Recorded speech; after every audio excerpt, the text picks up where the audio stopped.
السلام علیکم ورحمۃ اللہ وبرکاتہ۔ نکاح فتنوں سے بچاؤ کی فصیل یا رسم و رواج کا قیدی۔ جب دلوں میں خلوص مر جائے، نگاہوں کا دائرہ دولت و ظاہری چمک تک محدود ہو جائے، تو نکاح جیسا مقدس بندھن بھی معاشرتی رسموں کے بوجھ تلے دم توڑ دیتا ہے۔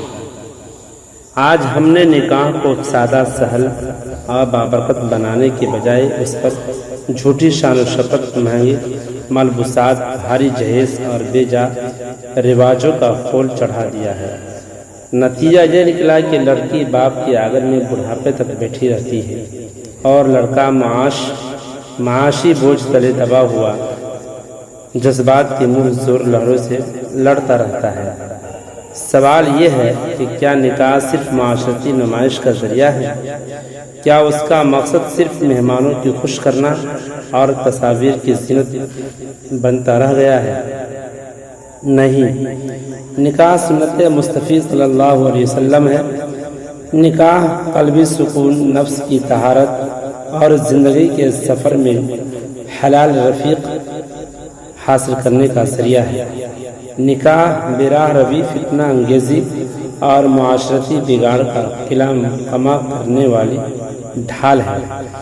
ہمارے معاشرے میں نوجوان نسل ہے بے چینی، ذہنی الجھن اور جذباتی الجھان کا شکار ہے۔ کیونکہ والدین نکاح جیسے سہل ترین عمل کو اس قدر پیچیدہ بنا چکے ہیں کہ اب وہ زنا کی گلیوں میں آسانی سے قدم رکھتے نظر آتے ہیں، مگر نکاح کے دروازے ان پر بند پاتے ہیں۔ خدا را اپنے بیٹوں اور بیٹیوں کی فتح و عصمت کو بچانے کے لیے وقت پر نکاح کی فکر کیجیے، سادگی اختیار کیجیے، رسم و رواج کی بیڑیاں توڑیے۔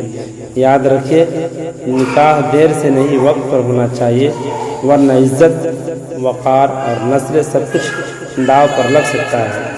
دنیا کی سب سے بڑی دولت سچا شریک حیات ہے، جو مصیبت میں ڈھال، خوشی میں شریک اور ہر حال میں وفادار ہو۔